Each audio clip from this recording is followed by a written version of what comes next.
ऐतिहासिक मतदान, ईव्हीएमवर टेप लावल्याचे गंभीर आरोप आणि आता देशाची दिशा ठरवणारी ही थक्क करणारी आकडेवारी. सध्या संपूर्ण देशाच्या नजरा एकाच राज्याच्या निवडणूक निकालांकडे खेळल्या आहेत आणि ते राज्य म्हणजे पश्चिम बंगाल.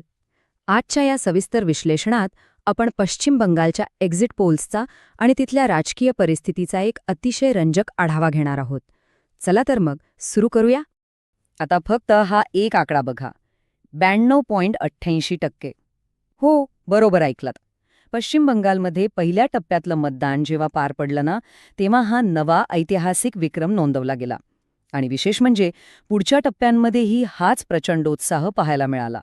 एकूण मतदान 90%च्याही पुढे गेलंय. भारताच्या इतिहासात एखाद्या राज्याच्या निवडणुकीत इतक्या प्रचंड प्रमाणात मतदान होण्याची ही खरोखरच पहिलीच वेळ असावी. हा आकडाच सांगून जातोय की ही निवडणूक किती प्रतिष्ठेची बनली आहे. अर्थात जिथे इतकी मोठी आणि चुरशीची निवडणूक असते तिथे काही वादही समोर येतातच. आता हेच बघा ना, फाल्टा आणि डायमंड हार्बर इथल्या मतदान केंद्रांवर ईव्हीएम मशीनवरील भाजपच्या बटणावर टेप लावण्यात आल्याचे गंभीर आरोप झाले आहेत. जमिनीवरची परिस्थिती अत्यंत तणावपूर्ण आहे, पण यावर निवडणूक आयोगाने अतिशय स्पष्ट आणि तटस्थ भूमिका घेतली आहे. जर या तक्रारींमध्ये तथ्य असल्याचे आढळून आलं तर त्या विशिष्ट ठिकाणी नक्कीच फेरमतदान घेतलं जाईल असं आयोगाकडून स्पष्ट करण्यात आले. बरं, सध्याचे अंदाज पाहण्याआधी आपल्याला थोडं मागे जावं लागेल. 2021च्या विधानसभा निवडणुकांचं वास्तव नेमकं काय होतं हे समजून घेणं खूप गरजेचं आहे. हे बघा, पश्चिम बंगाल विधानसभेत एकूण 294 जागा आहेत आणि बहुमतासाठी 148चा जादुई आकडा गाठणं आवश्यक असतं.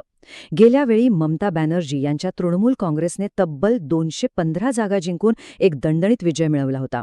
त्यांचा वोट शेअर होता तब्बल 48.5%. आणि दुसऱ्या बाजूला भाजपने 77 जागा जिंकल्या होत्या. त्यांचा वोट शेअर होता 29.4%. म्हणजे दोन्ही प्रमुख पक्षांच्या मतांमध्ये जवळपास 10%चा मोठा फरक होता.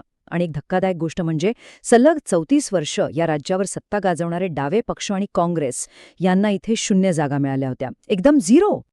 तर हे होतं मागचं चित्र. पण आता सध्याचे एक्झिट पोल्स काय सांगतायत? या वेळचा कल नेमका कोणत्या दिशेने झुकतोय? चला बघूया. मॅट्रिस, प्रजा आणि चाणक्य या 3 प्रमुख एक्झिट पोल्सचे अतिशय ताजे आकडे आता आपल्यासमोर आहेत. मॅट्रिसने तृणमूलला 125 ते 140 आणि भाजपला 146 ते 161 जागांचा अंदाज दिलाय. पण ह्या सगळ्यात प्रजाच्या आकड्यांनी अक्षरशः सगळ्यांचं लक्ष वेधून घेतलंय. प्रजाच्या अंदाजानुसार भाजपला चक्क 178 ते 208 जागा मिळण्याची शक्यता वर्तवण्यात आली आहे. हा आकडा खूपच मोठा आणि तो एका स्पष्ट लाटेचा संकेत देतोय. आणि चाणक्यानेही भाजपला 150 ते 160 जागा देऊन बहुमताचा आकडा पार करताना दाखवलाय. पण थांबा, या सगळ्या प्रवाहाच्या अगदी विरुद्ध जाणारा एक अंदाजही आहे आणि ही अतिशय रंजक गोष्ट आहे. पीपल्स पल्स या संस्थेचा एक्झिट पोल बाकी सगळ्यांपेक्षा पूर्णपणे वेगळा निकाल दाखवतोय. त्यांच्या मते तृणमूल काँग्रेसला 117 ते 187 जागा मिळतील आणि भाजप 95 ते 110 जागांवर थांबेल.